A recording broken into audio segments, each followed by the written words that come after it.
বাটা মাছ আমার খুব পছন্দের একটা মাছ। বাটা মাছ খেতে আমার বেশ ভালো লাগে। আর আজ আমি বাটা মাছের দারুণ সুস্বাদু একটা রেসিপি শেয়ার করছি, যেটা তৈরি করাটা খুবই সহজ, খুবই অল্প সময়ের মধ্যেই হয়ে যায়। তো রেসিপিটা তৈরির জন্য প্রথমে এখানে আমি 4 পিস বাটা মাছ নিয়েছি, বেশ ভালোভাবে ধুয়ে পরিষ্কার করা আছে। এখন আমি মাছের মধ্যে দিয়ে দিচ্ছি পরিমাণ মতো লবণ আর অল্প পরিমাণ হলুদ গুঁড়ো। লবণ আর হলুদ গুঁড়ো মাখিয়ে মোটামুটি মিনিট 5 মাছটাকে রেস্টে রাখতে হবে। এতে করে মাছের মধ্যে নুন হলুদটা বেশ ভালোভাবে ঢুকে যাবে, আর মাছ ভাজবার সময় কিন্তু কড়াইতে আটকে যাবে না। দেখুন, বেশ ভালোভাবে মাখিয়ে 10 মিনিটের জন্য রেখে দিয়েছিলাম। এখন রান্নাটা করবার জন্য গ্যাসে একটা কড়াই বসিয়ে দিয়ে দিলাম পরিমাণ মতো সর্ষের তেল। অবশ্য করেই এই রান্নাটা সর্ষের তেলেই করবেন। তেলটা বেশ ভালোভাবে ধোয়া ওঠা গরম হয়ে গেলে একে একে মাছগুলো দিয়ে উল্টে পাল্টে মিডিয়াম লালচে করে ভেজে নিচ্ছি।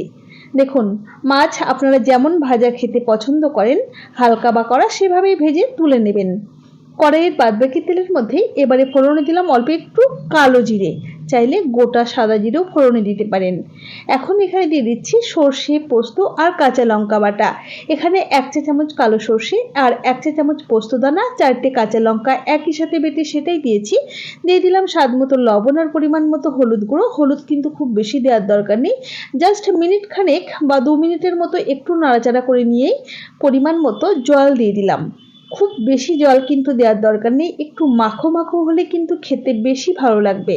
তো দেখুন, গ্রেভিটা বেশ ভালোভাবে ফুটে গেছে।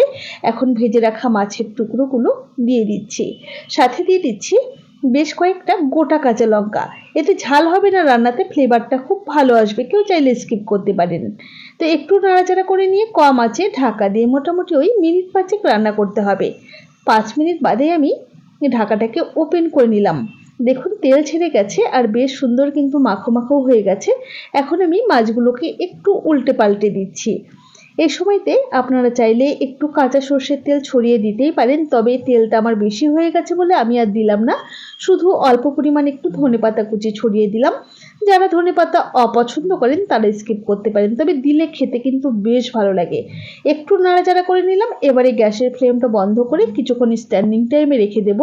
তাহলেই তৈরি হয়ে গেল আমাদের দারুণ সুস্বাদু বাটা মাছের সর্ষে পোস্তর ঝাল। রেসিপি কেমন লাগলো অবশ্যই জানাবেন। ভালো লাগলে লাইক ও শেয়ার করে পাশে থাকার অনুরোধ রইল।